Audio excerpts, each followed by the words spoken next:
Hello friends, how are you? I'm J.R. Kumawat.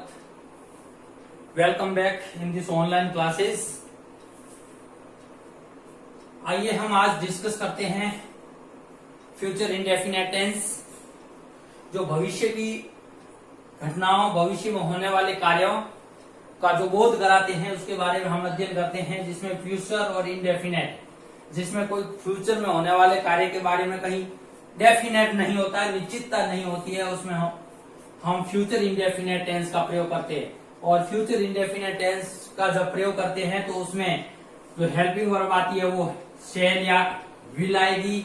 और शैल किसके साथ आएगी? शैल जब सब्जेक्ट के रूप में आई या वी होगा तब शैल का प्रयोग होगा।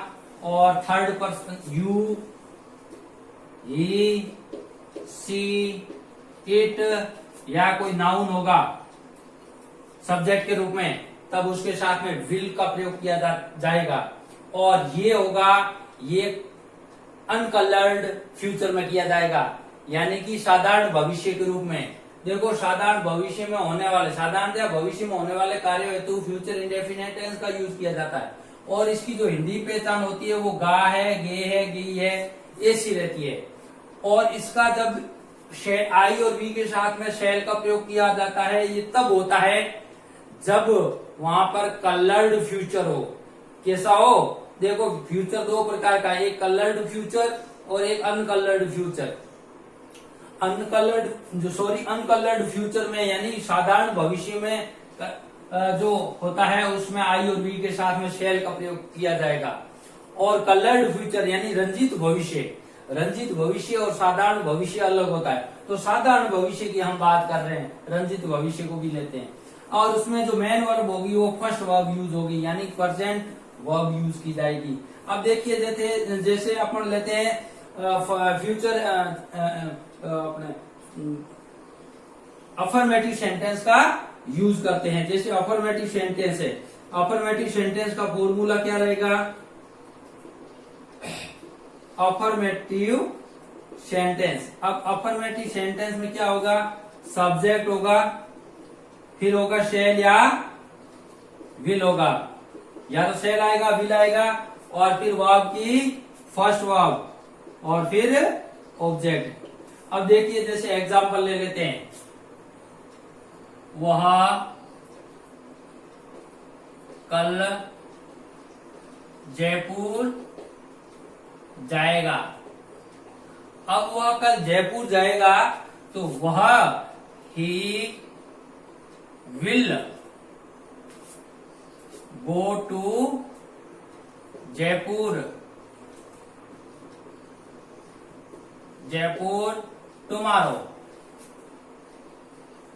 वह कल जयपुर जाएगा, ये साधारण वाक्य होगा, हो गया। सब्जेक्ट आ गया, शैल या विल का प्रयोग, ही के साथ में विल का प्रयोग होगा, ही के साथ में विल का प्रयोग, और उसके बाद में वर्ब, फर्स्ट वर्ब, और उसके बाद में अदर वर्ड। अब इसी सेंटेंस को अगर नेगेटिव बनाना, क्या करना पड़ेगा? नेगेटिव सेंटेंस बनाने के लिए हमें क्या करना पड़ेगा?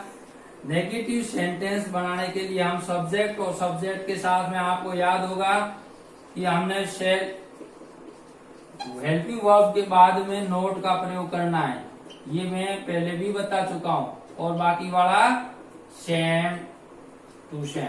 अब देखिए, जैसे इसका इसी को देते हैं, he will not go to, इसको गो पढ़ते, गो टू जयपुर टुमारो। वह कल जयपुर नहीं जाएगा। और इसी सेंटेंस को अगर अपन नेगेटिव इंट्रोगेटिव लेते हैं, क्या करते हैं? इंट्रोगेटिव लेते हैं, तो कैसे बनाएंगे? देखिए, सिर्फ क्या करना है? शैल या विल को क्या करना है? फर्स्ट पोजीशन पे लाना है, यानी हेल्पिंग वर्ब से सेंटेंस, यस नो टाइप का इंट्रोगेटिव सेंटेंस। तो देखिए, शैल या विल, और उसके बाद में सब्जेक्ट, और फिर वर्ब की फर्स्ट फॉर्म, और फिर इंट्रोगेटिव साइन वाला वो। तो देखिए, will he go to Jaipur. क्या वह कल जयपुर जाएगा? यस या नो में इसका आंसर पूछा जाता है। तो जब हेल्पिंग वर्ब से सेंटेंस स्टार्ट हो रहा है तो फिर लास्ट में क्या आएगा? इंट्रोगेटिव साइन भी आएगा, क्योंकि इंट्रोगेटिव सेंटेंस है। अब अपन नेक्स्ट देखते हैं एक और एग्जांपल। अगर इसी का इंट्रो नेगेटिव बनाना हो, क्या करना हो? इंट्रो नेगेटिव, इंट्रो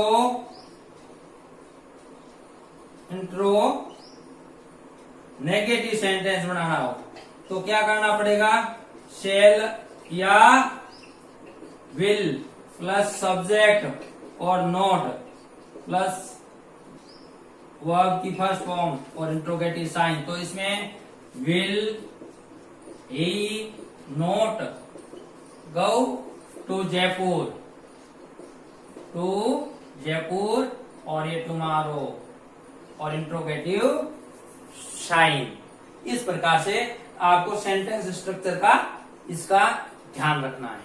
तो हम साधारण भविष्य और कलर्ड भविष्य की बात कर रहे थे, जिसमें साधारण भविष्य जिसको हम अनकलर्ड फ्यूचर या सिंपल फ्यूचर कहते हैं, उसमें हम साधारण आई और वी के साथ में शैल का प्रयोग करते हैं और थर्ड पर्सन और सेकंड पर्सन के साथ में हम विल का प्रयोग करते हैं। लेकिन कलर्ड फ्यूचर उसको कहते हैं जिसको रंजित भविष्य कहते हैं, जिसमें क्या होता है? जिसमें विलिंगनेस होती है, जिसमें प्रोमिस होता है, जिसमें थ्रीट होती है। थ्रीट का मतलब धमकी होती है, डिटरमाइनेशन का मतलब होता है दृढ़ निश्चय, प्रोमिस का मतलब वादा, विलिंगनेस का मतलब इच्छा। और जब ये भाव प्रकट होते हैं, ये भाव तब प्रकट होते हैं जब थर्ड पर्सन और सेकंड पर्सन के साथ में शैल का प्रयोग होगा और फर्स्ट पर्सन आई और वी के साथ में विल का प्रयोग होता है, तब ये भाव प्रकट होते हैं। और ऐसे भाव प्रकट करने के लिए भी हम उसमें फ्यूचर इंडेफिनिट टेंस का यूज करते हैं। जैसे I will return your book, मैं आपकी बुक लौटा दूंगा। तो यहाँ पर क्या होगा? यहाँ प्रोमिस की बात हो रही है, और प्रोमिस की बात होती है तो भी उसमें हम शैल या विल का प्रयोग करते हैं, लेकिन इसका क्रॉस करते हैं, आई और वी के साथ में विल का प्रयोग करते हैं। नेक्स्ट एग्जांपल देखिए, we will fight against injustice, हम अन्याय के खिलाफ लड़ेंगे। अब अन्याय के खिलाफ लड़ेंगे तो उसमें डिटर्मिनेशन का भाव प्रकट होता है, और डिटर्मिनेशन का भाव प्रकट होता है, इसका मतलब हम इसमें फ्यूचर का प्रयोग करेंगे, फ्यूचर सिंपल का प्रयोग करेंगे। ही शैल क्लीन द रूम, वह रूम को क्लीन करेगा। अब वह रूम को क्लीन करेगा मतलब उसकी विलिंग है, उसकी इच्छा है। I will help you as much as I can, मैं जितना हो सके मैं आपका क्या करूंगा? आपकी हेल्प करूंगा। और एज मच एज, जितना पॉसिबल संभव है। तो इज एज मच एज यानी कि इसमें जो प्रोमिस जो प्रकट हो रहा है, उस प्रोमिस के लिए हम किसका प्रयोग किया? शैल या विल का प्रयोग करते हैं, और आई के साथ में विल का प्रयोग करेंगे। जब ये भाव प्रकट होंगे, ये नोशन प्रकट होंगे, इन नोशन के प्रकट होने पर हम उसमें आई और वी के साथ में विल का, और थर्ड पर्सन और सेकंड पर्सन के साथ में शैल का प्रयोग करेंगे।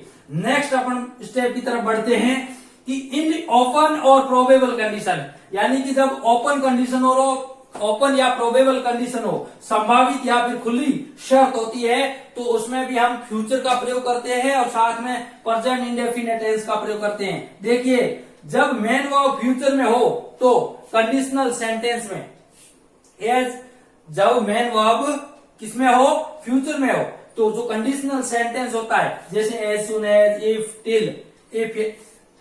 अब इसका मतलब आपको जहां तक एज सुन एज जितना हो सके जल्दी, इफ यानी यदि, टिल यानी तक, वेन यानी जब, अनलेस यानी के बिना, बिफोर यानी पहले, अनटिल यानी तक, इवन इफ यहाँ तक कि, इन केस यानी की स्थिति में, एज यानी आदि, यदि, जैसा कि आदि के बाद प्रेजेंट इंडेफिनिट, जब इनके बाद में क्या होगा?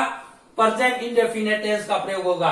कैसे होगा? आइए सेंटेंस को समझते हैं। देखिए, आई शैल, यहां पर I shall help you, I shall help you if he comes to me. अब देखो ये सबऑर्डिनेट क्लोज है और ये प्रिंसिपल क्लोज है। इसको इफ क्लोज भी कह सकते हैं, यानी कि जो सबऑर्डिनेट वो क्लोज है जो कंजक्शन के बाद में आ रहे हैं। तो कंजक्शन के बाद आने वाले ये जो कंजक्शन है, इफ है, जो ये बताए इफ है, टिल है, व्हेन है, अनलेस है, ये जो कंजक्शन है, तो कंजक्शन के बाद आने वाला सेंटेंस होता है उसको हम सबऑर्डिनेट क्लोज कहते हैं। तो सबऑर्डिनेट क्लोज में तो यूज होगा क्या, प्रेजेंट इंडेफिनिट टेंस, यानी कि प्रेजेंट सिंपल टेंस, मतलब वर्ब की फर्स्ट फॉर्म यूज होगी।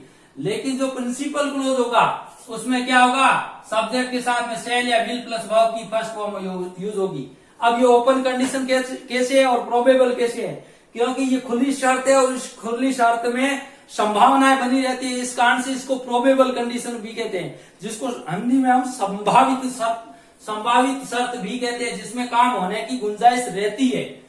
तो यहाँ पर देखिए, I shall help you if you come to me, मैं आपकी सहायता करूंगा कब, इस स्थिति में अगर वह मेरे पास आता है तो संभव है, वो अगर आ जाता है तो हो जाएगा।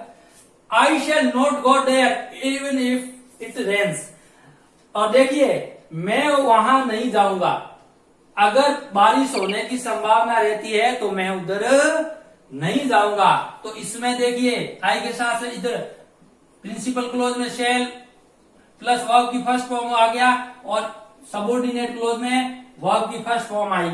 तो इसमें प्रेजेंट इंडेफिनिट टेंस और फ्यूचर इंडेफिनिट टेंस का दोनों का क्या है, कॉम्बिनेशन है।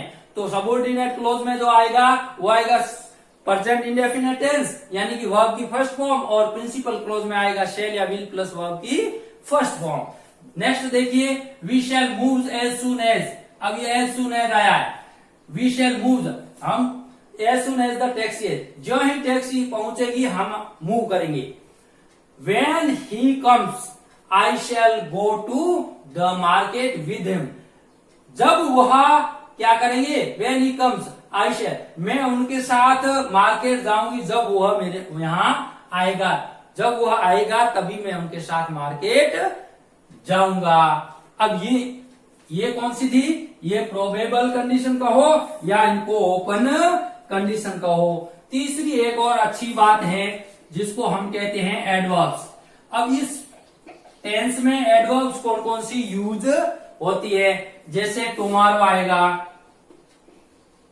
टुमारो यानी आने वाला कल, the coming day, the coming day यानी आने वाला, द नेक्स्ट डे।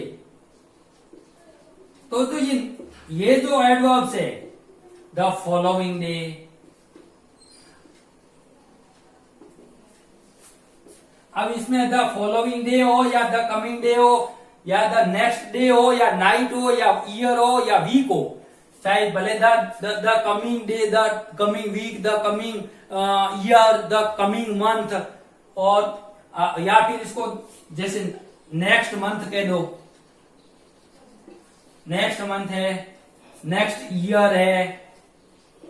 तो ऐसे आने वाले भविष्य के लिए जितने भी एडवर्बियल वर्ड है उसके लिए हम किसका प्रयोग करेंगे, उसमें हम किसका, फ्यूचर इंडेफिनिट टेंस का प्रयोग करेंगे। जैसे मैं एग्जांपल लेता हूं,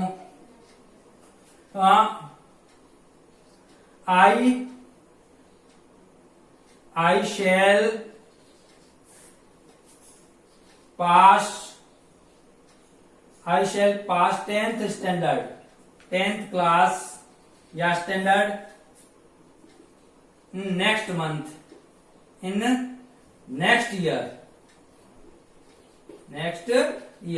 अब अगले साल में क्या कर लूंगा, 10th स्टैंडर्ड पास कर लूंगा। तो अब नेक्स्ट ईयर आ रहा है, इसकी वजह से हम यहाँ किसका प्रयोग कर रहे हैं, सब्जेक्ट के साथ शैल या विल प्लस वर्ब की फर्स्ट फॉर्म का यूज कर रहे हैं। उसके बाद में कोई और एग्जांपल जैसे my father will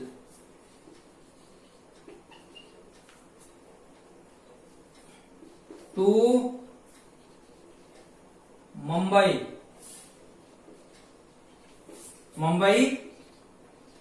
next week, मेरे पिताजी अगले सप्ताह कहां जाएंगे, मुंबई जाएंगे, तो माई फादर है विल गो। क्यों? क्योंकि नेक्स्ट वीक की वजह से। तो इस प्रकार से मित्रों आप अच्छी तरह से इसका एक्सरसाइज करिए। जितनी एक्सरसाइज करेंगे उतना कंटेंट कंफर्म होगा, क्योंकि कहा जाता है कि रिवीजन इज डिवीजन और practice makes man perfect. Thank you for watching video. See you, bye bye.